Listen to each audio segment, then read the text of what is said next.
मी अमोल पोपट धोत्रे राहतोय करकमला. कार्यक्रम बघण्यासाठी आलतो.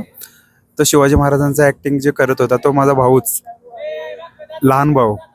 आणि आता आम्ही सध्या कार्यक्रम पाहण्यासाठी आलतो इकडे पटवर्धन कुरोलीला. कार्यक्रम बघून एकदम मस्त वाटलं.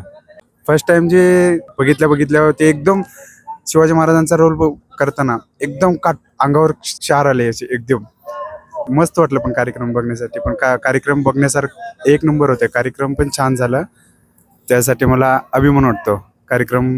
आणि अभिजित पाटील, संतोष बागलांनी यांनी पटवर्धन कुरोलीमध्ये कार्यक्रम आयोजित केले होते. कार्यक्रम एक नंबर मस्त झाले. कार्यक्रममध्ये बघण्यासारखे पण आणि घेण्यासारखे पण भरपूर काय होते जे आपण इतिहासमध्ये पाहत नाही. त्याचं कार्यक्रममध्ये आपल्याला भरपूर शिकण्यासारखं मिळालेलं आहे. लहान मुलांना ज्या गोष्टी आपण सांगू शकलो नाही ते लहान मुलांच्या पण डोक्यात प्रभाव पडलेला असेल असं मला वाटतं. कारण की कार्यक्रम असं आज झालं की एकदम छान कार्यक्रम झाला. लहान मुलांपासून मोठ्यांपर्यंत त्या गोष्टी त्यांना कळून आलेल्या आहेत. संतोष बागल यांनी हा कार्यक्रम आयोजित केला आणि हा कार्यक्रम आम्हाला बघायला भेटला, याबद्दल आम्ही त्यांचे आभारी आहोत.